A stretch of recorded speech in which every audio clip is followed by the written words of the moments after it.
And we are rolling. Hello everyone, and welcome back to another video of me yapping about books. Now, I'm gonna try to get through this video without a coughing fit, but we both know that won't happen because I'm sick right now. That's why my voice sounds weird, because I can barely hear myself. Enough said. Now, let's just get into this. There are a bunch of new releases in 2025. I also have a bunch of books on my physical TBR. And I have a bunch of books on my radar. So let's narrow the list down to 25 books that I want to read in 2025. My reading goal this year is 50 books, and that's half of my reading goal. So these books better be worthwhile. Now, in no particular order, the first book on the list is Crooked Kingdom by Leigh Bardugo. This is the sequel to Six of Crows, which I read in October of last year. And it was good, I liked it, but it was very, very long and it felt like it dragged on a little bit for me. And if you don't know what Six of Crows is, it was popular a while ago, but essentially it's a young adult fantasy that is kind of a heist situation. And you're following this guy, Kaz, and him and his 5 best friends are doing like this impossible task. Crooked Kingdom, I'm not gonna lie to you, I kind of forgot how Six of Crows ended, so I forgot where we're gonna pick back up. And I know that Six of Crows ended good enough for me to literally drive out to Barnes & Noble the next day and buy Crooked Kingdom. So I should probably get on that. The next book on my list is Say You Swear by Megan Brady. This book has been on my physical TBR since like May. And I started trying to read it over the summer and I got not very far into it before I put it down. But from what I know, it is a college friend group romance, and well, they're high schoolers who have just graduated and they get to spend this weekend at their parents' lake house. And there's a romance going on, there's some friend group drama going on. So this is a book, again, it's really, really long, similarly to Crooked Kingdom. And I'm kind of worried it'll be a little bit crude, but I don't know. I would like to read it at some point, at least over the summer.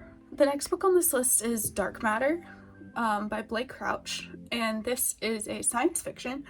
I really don't like science fiction that much, and Dark Matter is another book that I've tried to start like 3 times, and I haven't really gotten that far into it, but I think I just need to be in the right place at the right time and I'll really like it. But it has to do with, I think it has to do with time travel in some way or another, from what I've read so far, and I've only read like the first 10 pages, so this is not a spoiler. This guy leaves his wife and his kid to go on a walk one night, and he gets like mugged, but he wakes up in a different life where he's accomplished everything he's ever dreamed of and he's suddenly incredibly famous. So I'm excited to see what that's all about, I guess. This series has gotten popular recently, I feel like, and that is Lightlark. I have the audiobook on hold right now, so I will definitely get around to reading it, but I've heard really mixed things about it, so I'm a little bit nervous that I'm not gonna like it. But all I know is that it's a young adult fantasy series, and I don't remember what it's about, but to me it sounded a little bit like Powerless, Hunger Games, that kind of idea. I would like to read the whole trilogy, but obviously if I don't like the first book or don't like the second book, I won't continue it. The next book on my list is The Spell Shop by Sarah Beth Durst. This, it's a book that I've seen everywhere recently, but I have not seen a single person talk about it. And to my understanding, it is a cottagecore cozy fantasy. And it takes place in this little like fairy cottage garden thing. I don't really know that much about it, but it's actually on my physical TBR. And it's one of those books that I'll probably end up reading towards the end of winter, maybe in the springtime. Just cozied up and enjoying it. I don't know what I'm saying at this point. Number 6, we have 1,000 Broken Pieces by Tilly Cole. Now, I read 1,000 Boy Kisses in 2023, and it very much is giving The Fault in Our Stars and immature teenage romance that. It's another sick kid romance, and 1,000 Broken Pieces is the sequel to that. I'm pretty sure it follows, I think it follows the girl's sister. I can't remember, but it was a book that was released like 10 years ago, and then the sequel was released last year. So it's definitely a money grab, but I did buy it because it was on sale. and I liked the first one, so that's a book that I actually want to read very soon. Now, this, if I was doing this in order, this would be at number 1 at the very top of things that I'm most excited to read.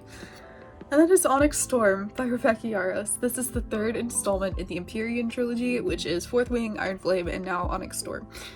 I have pre-ordered the special edition with the dragons down the side. I am super excited to read this book. Now, I'm gonna force myself to reread Iron Flame before I get to Onyx Storm, especially because Iron Flame, I liked it, but not nearly as much as Fourth Wing, and it was a huge information dump. And if you've read it, you know that like a lot happens at the very end, and I need to make sure I'm refreshed on that before I go into Onyx Storm. But based on what happened at the end of Iron Flame, I'm very curious as to how we're going to handle that going forward.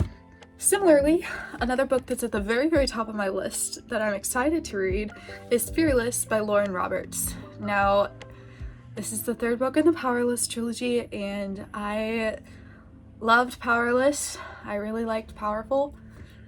Reckless was okay. Reckless was very, very much a filler book. So I'm really hoping that Fearless is going to pick up the slack and give us a lot more to work with, and it's going to be more similar to Powerless in how much I like it than it will be to Reckless. Coming in at number 9, I really didn't think I was going to go back and read the new installments of the Inheritance Games trilogy, but that all changed when I went to Barnes & Noble and I saw that the special edition of Games Untold was pink, and I really liked that, and I thought it would go really well with the Inheritance Games books I already have. As far as I know, we're actually jumping back into the actual Inheritance Games trilogy and not the Innis Game new series, and we get to see some novellas, hopefully from characters' perspectives that we didn't get a lot of in the Inheritance Games. I'm really a big Jameson and Avery fan, so I was really happy with how the Inheritance Games turned out. But, I mean, I wouldn't mind some Nash and Lily and Xander content and some Grayson content thrown in there, so hopefully that will be entertaining, and just as entertaining as the original trilogy was. Now, this book is an audiobook that I started, and then I got rid of Spotify Premium, and this was just Spotify Student, and I lost my audiobook privileges. But that is You Deserve Each Other. This is a romance, and it's kind of like a second chance romance, I think. It's about this guy and a girl, and I'm pretty sure they're engaged, like they're about to get married, but they hate each other. And so they do all these things to get back at each other because they hate each other, and it's really immature, kind of. I got 43% of the way through the book before I lost my audiobook privileges. So I know a good bit. And they're really immature towards each other, and it's kind of funny, but I'm really, really excited to finish the book, and I think I'm really gonna enjoy it. This is another book that I started as an audiobook and then completely forgot about, never finished. And it's The Heartless Hunter by Kristen Cicerelli. It is a YA fantasy about a witch and a witch hunter. I'm pretty sure, I don't know, I don't remember a lot about it, but it got big, I think, last summer. It sounds like it'll be pretty good. Definitely enemies to lovers, because you have a witch who falls in love with a witch hunter. So, I mean, they're trying to kill each other. So I'm excited about that part. And if I really like it, I'm pretty sure the second book comes out this year too. So I can read that as well. Forever Interrupted by Taylor Jenkins Reid is a book that has been on my physical TBR since the beginning of time, it feels like. I have had this book for so long that I don't even remember when I bought it, but it had to have been after reading Daisy Jones and the Six. But anyways, I bought Forever Interrupted, and I'm pretty sure it's about this girl, and she marries this guy after 6 months of dating, and the day after they get married, he dies. It's something along those lines, I don't remember exactly. But it sounds like a really interesting premise. I don't know if she has the option to go back and be with him, or if she falls in love with this other guy, or if you're just following her grief.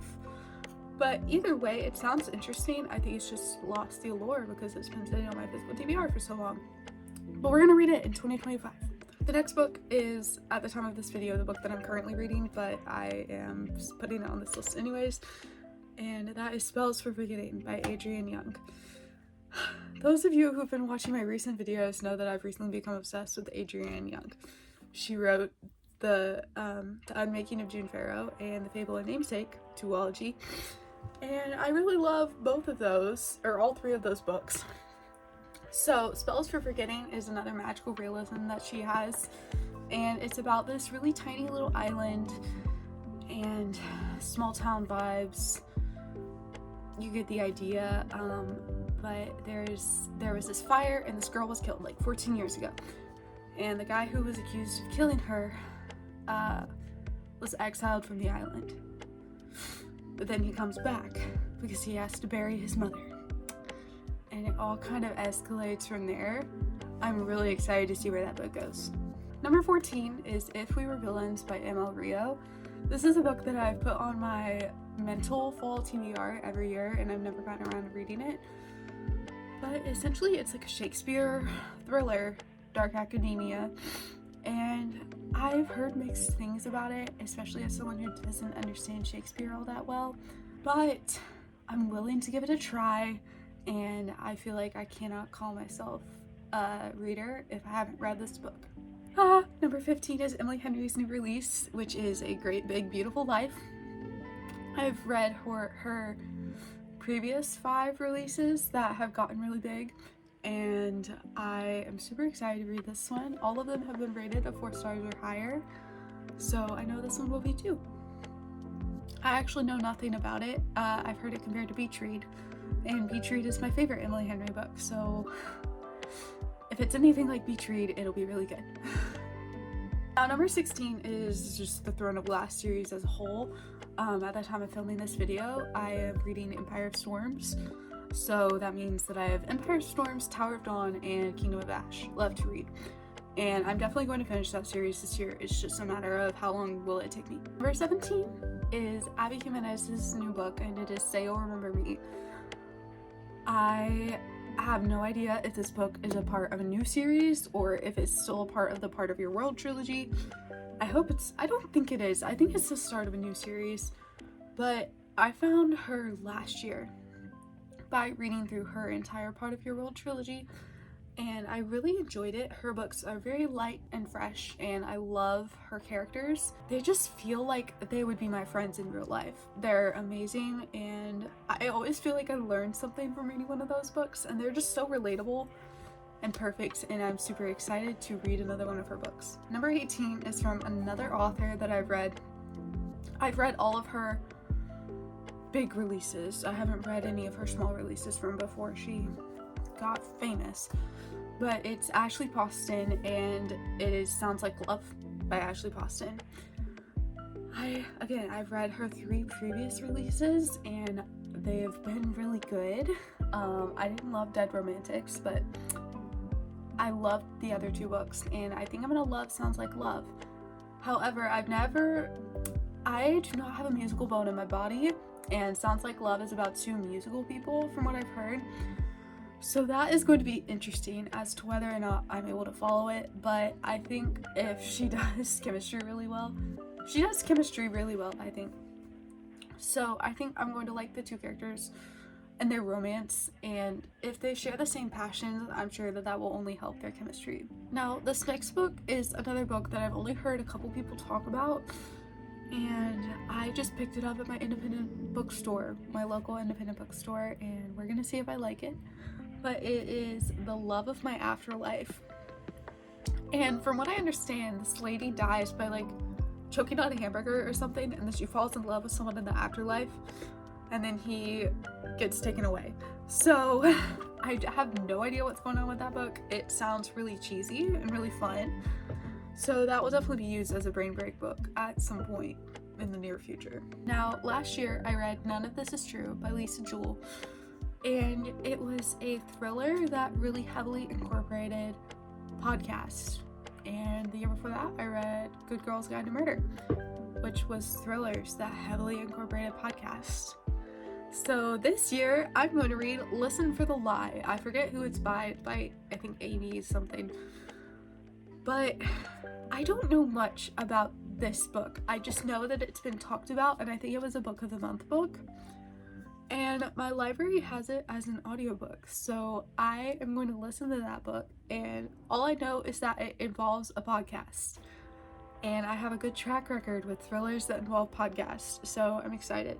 This next book is going to sound completely off the wall to most of you, but I'm going to talk about it anyways, and that is Resilient by Brooke Wells. This is a picture of it. It is a CrossFit biography. So when I lift weights, and I love lifting weights, but before I did that, I did a year as a CrossFit athlete when I was 16 and 17. I did CrossFit for a year at my local CrossFit gym, and I absolutely loved it, and I still love following the CrossFit world, and I want to go back and do it someday. Brooke Wells is, if you're interested in sports or anything, I highly suggest looking up Brooke Wells. She has a really cool story. She basically completely destroyed her elbow in the CrossFit Games, I think in 2022, and she has made a huge comeback since then and she was one of the top women in the sport before that, but she's come back and moved up even higher in the sport since her almost career-ending injury. So I really want to read that book. I don't read a lot of like autobiographies, memoirs, anything like that, but this is one that I actually love to read. The Lost Bookshop by Evie Woods. This is another fantasy book / magical realism that sounds very cozy, and I know nothing about it aside from what the cover looks like and that I have it on my shelf. It sounds really lovely, and I think it's about this bookshop that like disappears and reappears. I have no idea. Okay. Coming in at number 23 is Firefly Lane by Kristen Hanna. I've read The Nightingale by Kristen Hanna, and I did like it a lot, and I've also heard really good things about Firefly Lane.